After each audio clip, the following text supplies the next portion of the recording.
Hello everybody, thank you for joining today. My name is Munam and today we're going to be looking at nuclear fusion. So, a couple of our learning objectives are to define nuclear fusion and to understand the process behind nuclear fusion. If you're ready, let's get right into it.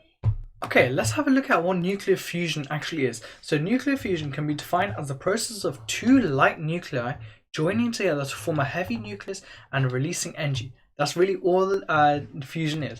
There are just a few caveats, so specific things that needs to be in place before fusion can happen. So one thing that needs to happen before they can join together is that it needs to be extremely high temperature.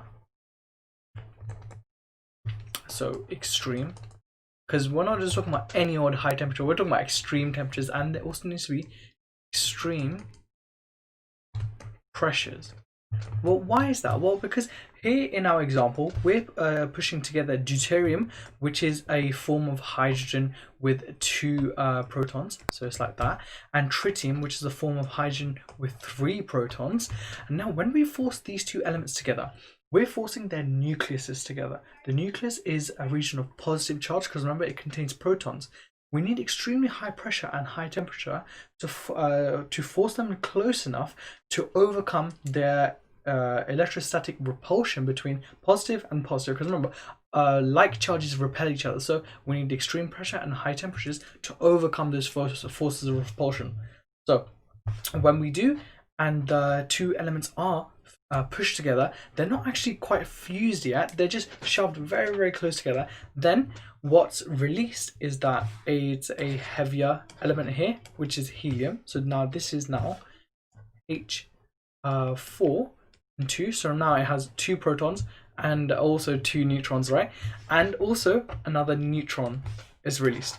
So that's really what you need to know. You need to understand that nuclear fusion is a process of two light nuclei, so in this case it's deuterium and tritium, are being forced together under high temperature and extreme pressures to form a heavier element, which in this case is helium, and also releasing energy plus a neutron.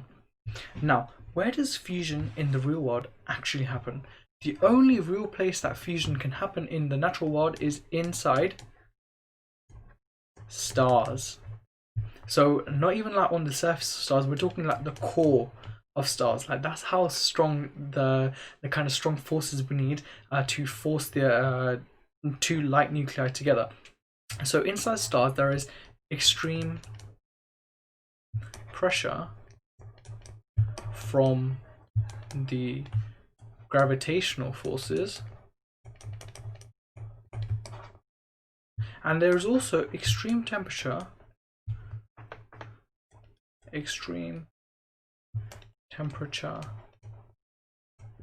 from the energy released in other fusion processes. Because remember, in a star, we're not just talking about two light nuclei, we're talking about billions and billions of nuclei all fusing together at the same time. So a huge amount of energy is released. So energy really translates to heat in this context. So therefore the energy from one fusion reaction can also cause another fusion reaction to happen, and so you get a chain reaction, just as we did when we were talking about fission. Okay, so now you understand the definition of nuclear fusion and the process of nuclear fusion.